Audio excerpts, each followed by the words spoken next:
Labdien! Ai. Daudz jāstrādā. Ir nogrums, ir vakarā vēl seminārs. Tagad vienkārši gribās visu, lai tik ārā no mājas. Un vēl, kas ir jauns, solārie paneļi ir atnākuši man uz Rīgu, un es kaut kā redzu riktīgi pozitīvu domāšanu tajā visā virzienā. Tagad es cenšos dabūt, atrast metodi, kā pašam viņus ražot, un esmu pāris metodas atradis, tikai atkal jāgaida, kamēr deters atnāks. Un tad būs pirmie mieru mākslas solārie paneļi. Un kāpēc solārie paneļi un kāpēc šo virzienu sāku iet, bija tāpēc, kad mums pirmā doma bija izveidot bezvalūtas naudas sistēmu ciematiņa, un tad nedaudz channelings, nedaudz manas loģiskais prāts, nedaudz vispār domāšana. Un tad tu nāc pie secinājuma pie tāda, ka bez brīvas elektrības nekas nav iespējams. Ir kā vajadzētu naudu, tik un tā apgrozās, bet neatkarība tas ciemats neiegūs, kamēr viņš būs atkarīgs no ārējiem resursiem. Tas ir galvenokārt elektrība. Un tas ir siltums, jo man liekas, zaļais vai bezvalūtas ciematiņš ir ciematiņš arī, kurā par apkuri netiek izmantots koks, nededzinot koku. Līdz ar to apkuri arī elektrības apkuri ir. Un tad mēs tā kā tajā zaļajā laboratorijā veidojam jau kopā solārie paneļi, saules ūdens baterijas. Vēja ģeneratora prototips ir izveidots, bet viņš joprojām griežās tukšumā, motors nav pielikts, galīgi laika ierobežojums. Bet ja kāds grib to elektromotoru uztaisīt, viņš stāv Murjāņos. Tur tikai jāpielodē, jāsaskruvē, jāsaliek un jāstās. Un elektropārveidotāji man ir, tas, ja kāds grib ar to ņemties, droši var darīt. Piesakās tikai. Bet es domāju, dažreiz, piemēram, man ļoti patīk SI, man ļoti patīk tie Enrico prieks, un vispār tas Enrico humors, viņš ļoti bieži nāk uz āru. Agrāk varbūt nebija tik izteikti, bet, kad sāk channelingot, tur var pat uz līdzenas vietas var šito balto māju izstāstīt tādu smieklīgu stāstu, kāpēc tā baltā māja te ir. Un tā sienā plaisa. Jā, bet tik un tā, bet gribās vēl parakt, tā kā gribās kaut ko padarīt, gribās tos solāros paneļus. Un viens tu it kā jūti, ka tu gribi, otrs tev āķis lupā visu to dari. Un tad visu laiku jātur tas līdzsvars starp to nepazaudēt sevi, nepazaudēt savu sajūtu tajā visā, visu laiku atgriezties pie sevis.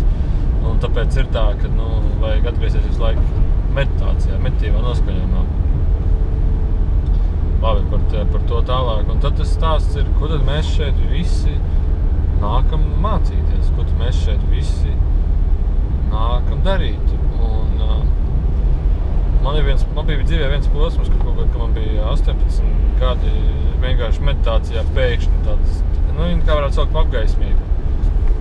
Spoža gaisma, tāds zelta vienkārši manī iekšā, un viss ir skaidrs, un tu skaties riņķī, un viss ir skaidrs, un tad cilvēks spīd tā kā gaismā, bet man likās, ka sniegs man riņķī līdz uzsāks no tā enerģijas spožuma. Es nezinu, vai kāds redzēja to, vai kāds varēja to sajust saskatīt, jo par tādām lietām tajā vecumā vispār nevienu nerunāja, nekāds arī beigi ievēro. Vienīgi bija cilvēki, kas jūt, ka beigā mīlestība vēl nāk blakus sēžot. Bet tas bija tas posms, kas bija ārkārtīgi tāds jaudīgs. Un viņš ir baigi atstājis to nospiedumu, to izpratas nospiedumu, kuru, nav vārdi, un man nevar tā māksla, lai man to izstāstītu. Tad bija ļoti daudz pieredze visāds. Viņiem es neesmu daudz stāstījis, man liekas. Cilvēku prātam nevajag tik daudz terminoloģiju. Cilvēkam pašam vajag to garīgo izpratni, cilvēkam vajag to enerģiju. Tāpēc bieži vien es saku, ka mēs varam ņemt nost tev 20-30 lāstus. Ja tāda vispār ir. Mēs varam tev atrast risinājumu problēmai. Mēs varam pat atrast jaunu problēmu. Mēs pat viņu varam risināt. Mēs pat par viņu varam domāt. Un domāt ka domāšana ir problēma. Mēs visu laiku varam kaut ko darīt. Un tāpēc cilvēki, protams, bieži vien ir, ja viņam paskaidro, kā lietas darbojās, viņš sāk atkal domāt.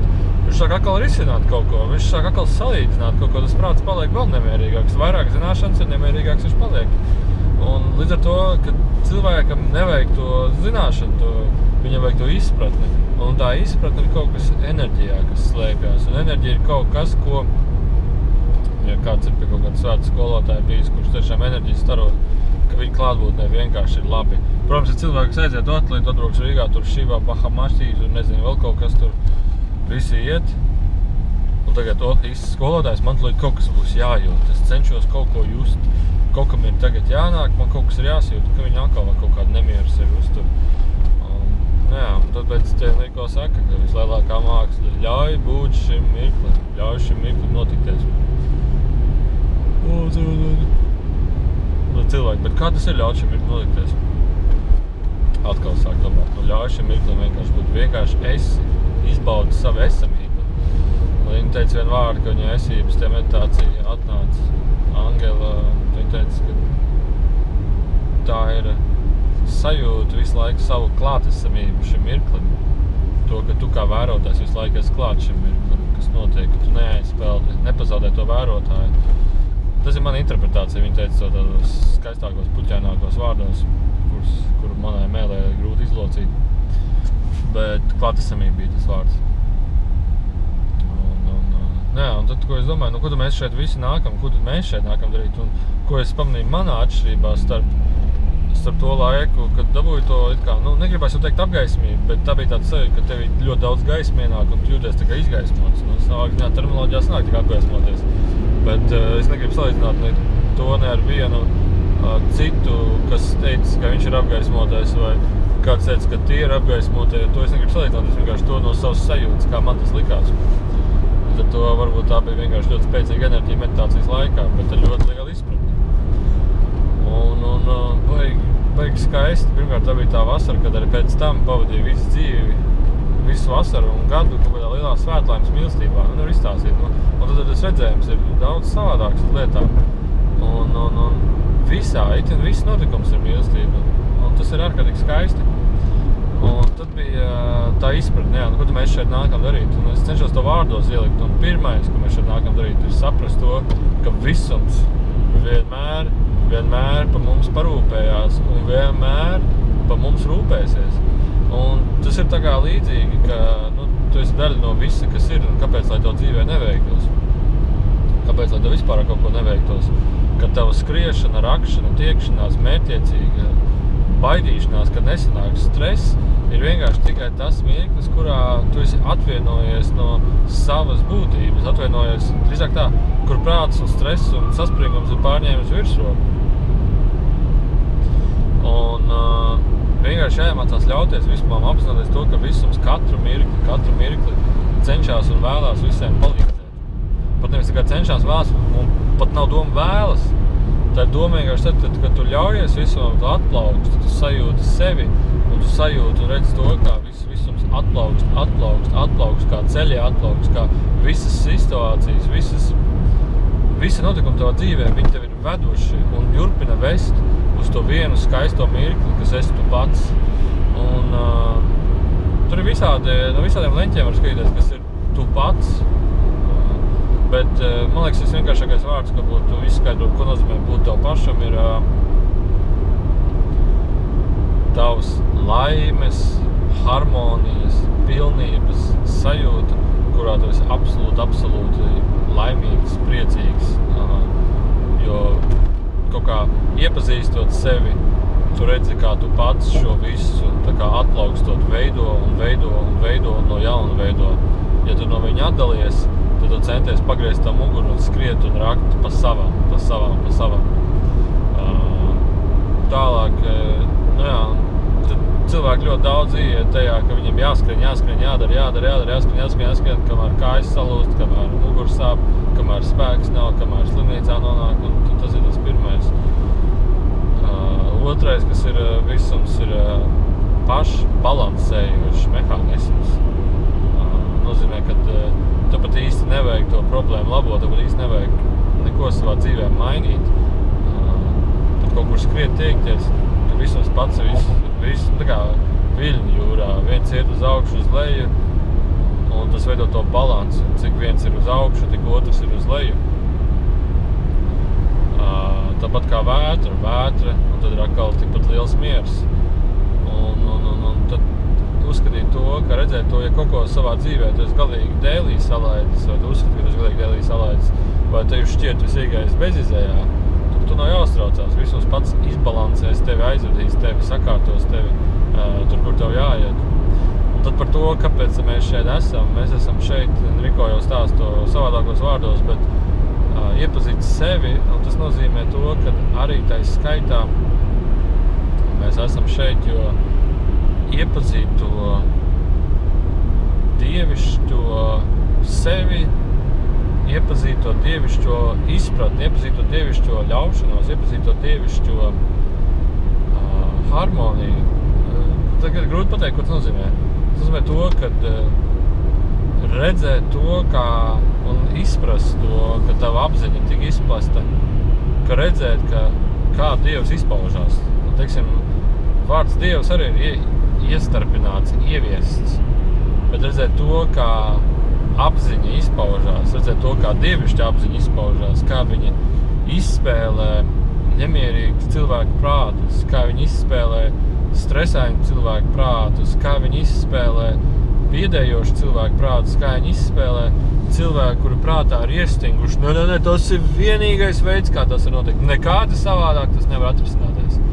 Kad iepazīt to radošo, bezgalīgo iespēju, variācijas spēli, tas ir līdzīgi pretstats tam būtu kuģis, kas nekad nenogrimst. Nākušā dienā viņš ir nogrimst. Tikai uzrakst virsū, nē, tas nav iespējams. Vai arī apsoli kādam, ja es tieši 13:30 būšu, un tev uzreiz iekšā šaubas bāc. Tikko es to pateicu, man liekas, kaut kas notiks un nebūs tā, kā vajag. Dažreiz cilvēks domā, ka viņš ir ļoti gudrs, un tad, kad apziņa iesaistās, te jau viss, kas bija izplānots, ne jau cilvēks prāts, te jau viss, kas bija izplānots, te jau viss, kas bija sanācis, līdz sekundi izreikināts, kaut kas notiek, viss sabrūk, sajūg, un prāts nesaprot, kā tas varēja notikt. Un tas ir tieši tā, nevajag būt tik daudz prātā, ļauj tai dievišķai plūsmai, un es ar to dievišķo plūsmu. Tā ir izpratne, tas ir, es nezinu, kā to pastāst vispār savādāk. Bet tad, kad tu sajūti to dievišķo plūsmu, es nezinu, kā to pasaku, tu esi patstāvīgā, konstantā svētlaimē, un tu esi reizē ar to dievišķo plūsmu. Būdams reizē ar to dievišķo plūsmu, viss risinās, viss notiek saskaņā harmonijā ar tevi. Un tava izmaiņa, nedaudz tava enerģijas izmaiņa, ko Riko saka, nomaina savu noskaņojumu, izmaina visu, ko tu pieredzi. Pat varbūt tas prāts ir tas, kas cenšas to salikt kontūrās kopā, bet neliela tava enerģiskā izmaiņa, pilnībā viss izmainās, kā un ko tu pieredzi. Un būdams tajā plūsmā arī, tas, ka viss izmainās, kā to pieredzi, pats tikko bija baiglabā ideja. Baiglabā doma. Un viņa aizgāja, un tas bija tas pats vakar arī. Atbliež informāciju, un Riko stāv, man ir stāsts. Tagad, jā, rakstīt, bet pēc pusstundas man te vēl jānoprintē pēdējās kartiņas. Aizēja, apsēdies. Tad bija pilnībā viss sižets, scenārijs skaidrs, tur būtu 20 lapas puses. Viss ir pilnībā skaidrs. Tikai jāsāk rakstīt. Apsēdies, viss aizpeld projām. Un tu pilnībā neko neatceries. Pilnībā, ja tu pat neatceries, ka ir bijis tāds. Tu atceries, ka viņš gribēja kaut ko stāstīt, bet tu pilnībā neatceries. Un tas ir kaut kā, ka tie būtnes, viņi ar tevi saplūst, tev ir viņa izpratne, aiziet, tā izpratne pazūd. Prāts tajā brīdī nedarbojas. Un tad, to, ko es vēl stāstīju, tad, kad tu iepazīsti to dievišķu apziņu, pirmkārt, tu esi harmonijā ar visu, tu esi harmonijā ar notikumiem. Tu nevis tās prāts, tās rokas ir tavs darītājs, bet tas visums, tās dievišķā plūsma ir tas darītājs. Kad tu ne jau ar rokām dari kaut ko, tu ļauj tam pašam notikties. Es domāju, daudz no tā ir piešāvušies, kad, piemēram, man ļoti bieži gadās tā, ka es ļoti bieži apzināti to daru. Man ir jādabūna šitā lieta atrisināt. Es nezinu, piemēram,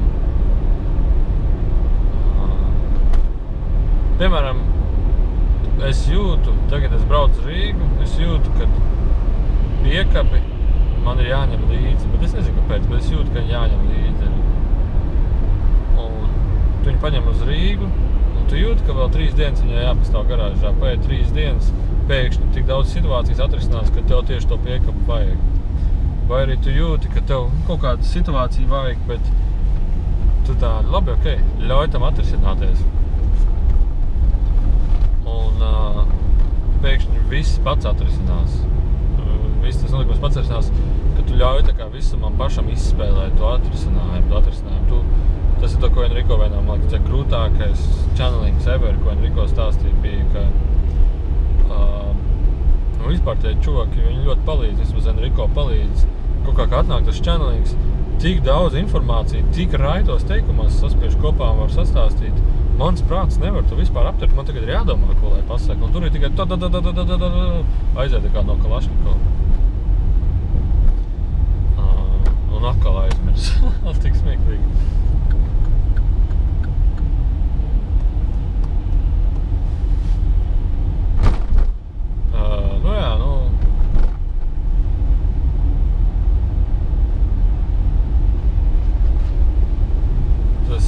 Bet saliekot kopsumā, tā galvenā doma ir, ka cilvēks, viņš dvēseli viņa caur šo nāk iepazīt savu to dievišķo pusi, kādā dievišķā pusi izpaužās, kādā dievišķā pusi ir, ko līdz viņi sāk to iepazīt, sajust tā noteikti tā apvienošanās ar to augstāko, un tad ir tā kā tie apziņas būtnes, ko mēs čannelingojam. Vēlme manifestējās pašpieredzās. Tā ir tā kā radoša rotaļa, un tā vēlme manifestējas pašpieredzās. Kamēr tev pār šo vēlmi vēl prātā būs iegriba, tikmēr tev būs iegriba tur līst tajā pašpieredzēšanā iekšā. Ko līdz tu attālinies, ka līdz tā vēlme mazinās, tā tu pašpieredzi sevi kā pilnību, kamēr atkal rodas disbalans, atkal jauns visums uzrodas, atkal to pieredzi, atkal saraujās, atkal vairs pilnība. Un tā visu laiku saglabāt, turēt savu pilnības balansu. Jā, to, ko es vēl gribēju teikt, labo doma bija, ka cilvēks, daži ir iegājuši ticībās par lāstiem, daži ir iegājuši prātu konstrukcijās par iepriekšējām dzīvēm, daži ir iegājuši prātu konstrukcijās daļjebkādās. Un kad tas visums, lai tev pieredzētu to tev pašu prātu konstrukcijas, lai iepazītu to visumu dievišķo pusi, tad šī ticība, baiļu vai struktūra, vai tā struktūra, vai enerģiskā struktūra, ko tu esi izvēlējies ticēt, ir tas veids, ar kuru tev visvieglāk ir strādāt, lai virzietos tuvāk savai izpratnē. Tas ir tas veids, pie kura prāts visvairāk ir pieķēries, un tas ir tas veids, kuru arī visums tavu prātu centīsies atbrīvot, vai to prātu lauzienu, saprotot to, ka tā dievišķa apziņa, dievišķā plūsma, viņa ir pavisam kaut kas cits, kad cilvēks ar savu prātu stingrību, ar konceptiem, ar ideoloģijām, ko viņš ir uzņēmis, pats sevi roku lejā, pats sevi lēnām roku un ierobežo, un tā dievišķā rotaļa, tā dievišķā tā plūsma, viņa tevi atbrīvot ceļ augšā, un tev grib parādīt to pilnību, un es saprotu no Enrico, ka tas ir tā kā neatņemams visuma sastāvdaļa, neatņemama visuma likums, kas visur ir iebūvēts šajā visumā, lai neviens, kas ir nācis no gaismas, nepalikt šeit, lai būtu tā kā tas ciešana mehānisms, kas tev palīdz aiziet atpakaļ uz gaismu. Tā kā pieredzēt sevi caur ciešanām, caur grūtībām, caur prāta grūtumu, lai apzinātos sevi. Tas būtu tā, ja, piemēram, cilvēks, kas ir ieņēmis galvā, ka ir miljonus lāsti, viņš visu laiku pieredz sevi, ka viņš visu laiku cieš no tā, vai arī viņš visu laiku dod tik. Un tad ir tas karma, tā kā balans mehānisms, kas nāk atpakaļ. Caur ciešanām atkal, bet tas ir bišķiņ savādāk, bet, princips, un kad cilvēks pēkšņi saprot un padodās, ka tas nav tas, ko viņš vēlas, tas nav tas, ko viņš jūt, tad pēkšņi tas viss sāk brūkt kopā, un viņš sāk saprast, kas viņš ir, ko viņš vēlas, labi, man jāskrien.